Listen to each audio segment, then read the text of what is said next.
दोस्तों, लहजा बयां कर देता है कि परवरिश हुई है या पाले गए हो। मैं हूं आपके साथ आरजे इंदो, रजनी के माथे की बिंदु। और आज एक बहुत ही रोचक कहानी आपके लिए लेकर आई हूँ।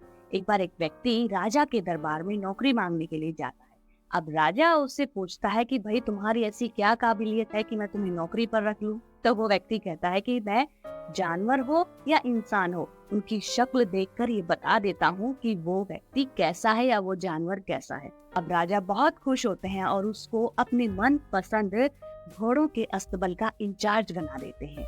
अब कुछ दिन के बाद राजा उस नौकर के पास जाते हैं और उसे अपने सबसे मनपसंद घोड़े के बारे में पूछते हैं।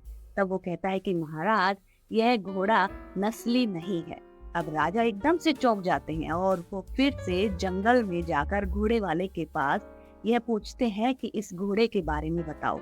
तब वो कहता है कि ये घोड़ा वैसे तो पैदाइशी नस्ली है, लेकिन पैदा होते ही इसकी माँ मर गई थी, इसलिए इसने गाय का दूध पिया है और गाय का दूध पीकर यह बड़ा हुआ है।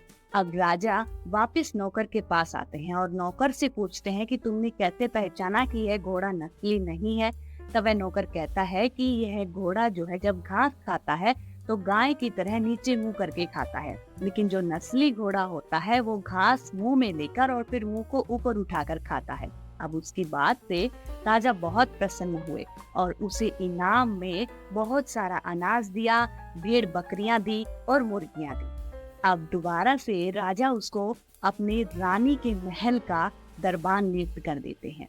अब थोड़े दिन के बाद फिर से वो रानी के बारे में पूछते हैं। तो वो कहता है कि अगर आप क्रोधित ना हो तो ही मैं आपको बता सकता हूँ रानी के बारे में। अब राजा कहते हैं कि ठीक है, मैं तुम पर क्रोध नहीं करूँ। अब वह कहता है कि जो रानी है वो खानदानी रानी नहीं है। ऐसा सुनते ही राजा के पैरों के तले जमीन खिसक जाती है। वह दौड़ा दौड़ा अपनी सास के पास जाता है और अपनी सास से पूछता है। तब उसकी सास कहती है, जब हमारे यहाँ बेटी पैदा हुई थी तो वो 6 महीने में ही मर गई थी, लेकिन आपके साथ शादी का करार होने के कारण और आपके राज्य से करीबी रहने के कारण हमने एक लड़की को गोद लिया और उसे अपनी बेटी की तरह पाला। अब वह फिर से दौड़ा दौड़ा नौकर के पास जाता है और पूछता है कि तुमने कैसे पहचाना कि जो रानी है वो खानदानी रानी नहीं है।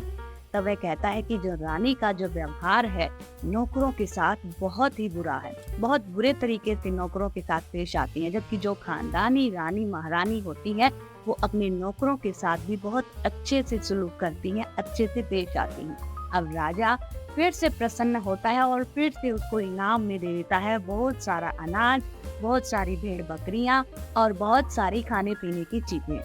अब राजा उसे अपने स्वयं के दरबार का दरबारी नियुक्त कर लेता है। अब कुछ दिनों के बाद राजा फिर से उस नौकर से पूछता है कि तुम मेरे बारे में बताओ, मेरे बारे में तुम्हारा क्या ख्याल है। फिर वो कहता है कि अगर मेरी जान की सलामती का आप हुक्म करो तो ही मैं आपको बता सकता हूँ आपके बारे में। तब राजा कहता है कि ठीक है, तुम्हारी जान बख्श दी जाएगी अगर कुछ ऐसी बात हुई तो। तब वह कहता है कि आप भी किसी राजा के बेटे नहीं है, कोई खानदानी राजा नहीं है आप।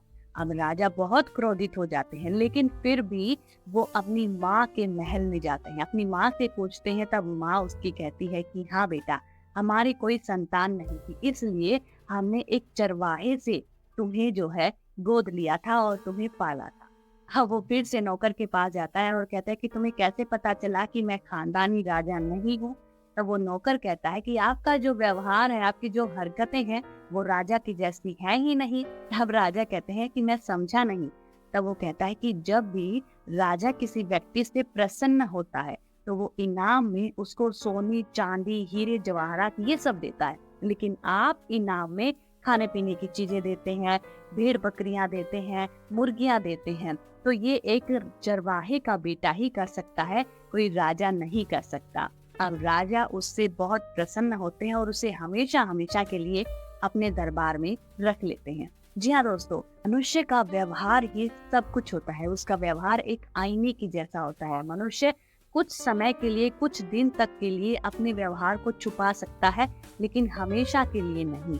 ये कहानी आपको कैसी लगी मुझे जरूर बताइएगा। अगर अच्छी लगी है तो चैनल को सब्सक्राइब करना ना भूलिएगा, ज्यादा से ज्यादा शेयर कीजिएगा और कमेंट करके हमें जरूर बताइएगा कि आपको ये कहानियाँ कैसी लगती हैं। याद रखिएगा, आरजे इंदु।